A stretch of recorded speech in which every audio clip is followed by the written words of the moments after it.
नमस्कार, मैं हूं आपके साथ हिमानी नैथानी। बात कर रहे हैं लंबे इंतजार के बाद जो भारत और पाकिस्तान के बीच बातचीत शुरू हुई है। आज दिल्ली में भारत और पाकिस्तान के जो विदेश सचिव हैं उनके बीच ये मुलाकात हो रही है, अभी जारी है।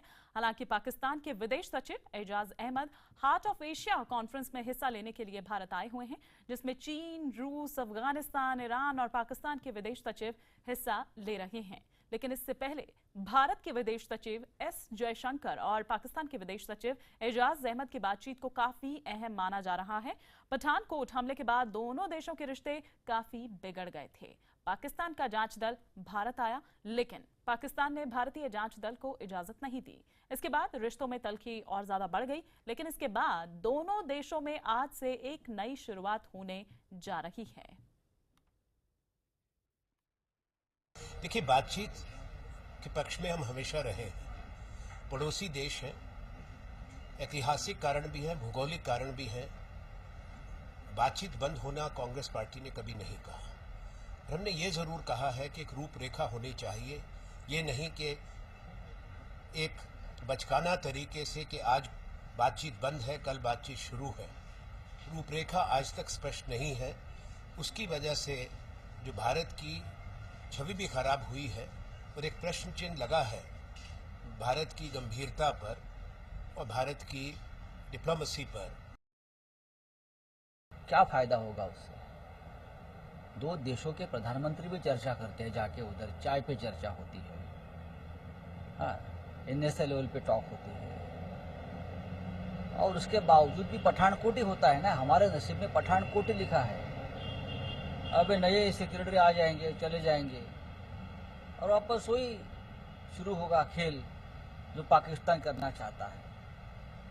कभी बातचीत शुरू होती है, कभी सस्पेंड होती है। तो ये जो खेल चल रहा है हमारे देश में भी, उससे देश की जनता भी ऊब चुकी है।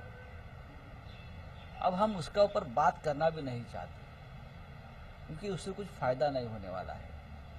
अभी आज जो सेक्रेटरी आने वाले हैं पाकिस्तान के, चले जाएंगे। 8 दिन के बाद वापस एक यहाँ धमाका हो जाएगा, वापस चर्चा रुक जाएगी, वापस शुरू होगी। तो ये खेल चलता रहेगा। अब हम आपको आइए बता दें कि इस मुलाकात में क्या क्या मुद्दे होंगे, क्या हो सकते हैं वो मुद्दे। पठानकोट हमले में भारत के सबूत हो सकते हैं। पाक JIT टीम की रिपोर्ट इस समय शामिल हो सकती है एजेंडे में।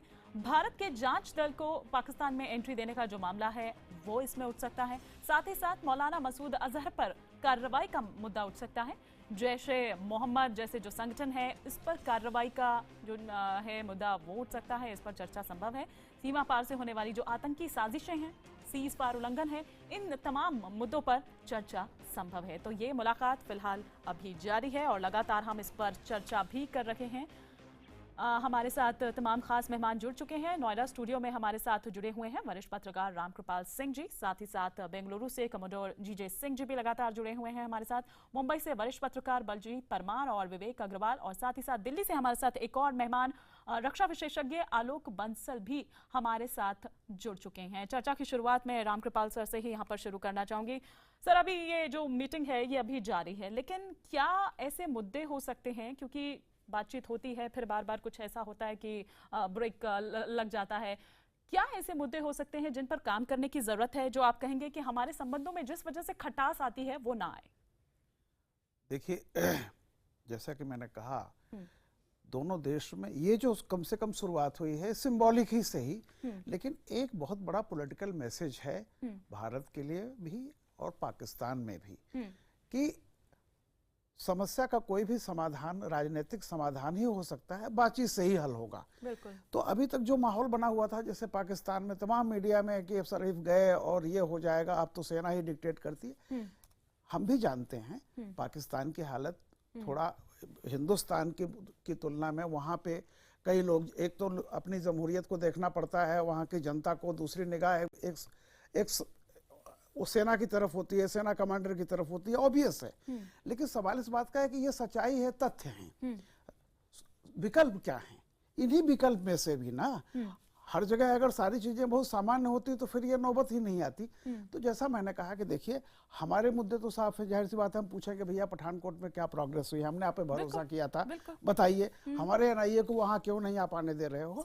ऑब्वियस है ये तात्कालिक मुद्दे हैं, लेकिन मैं बताऊं कि आज की तारीख में दुनिया में कोई भी दो देश हो, वो इस बात को जानते हैं कि अगर जनता का डेवलपमेंट, विकास, एक सोशल, एक सामाजिक, जिसको कहते हैं बराबरी, और ये शिक्षा, एजुकेशन, हेल्थ, अगर ये चीजें नहीं मुहैया कराई गई तो कोई भी सत्ता कितना भी राष्ट्रवाद का झुंझुना पहनाए वो बहुत दिनों तक चल नहीं पाती है। ये दोनों देशों की मजबूरी है।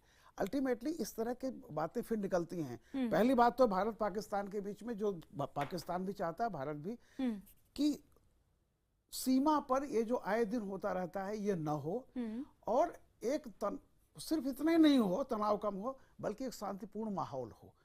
पहला तो ये है कि सीमा पर शांतिपूर्ण माहौल बनाया जाए।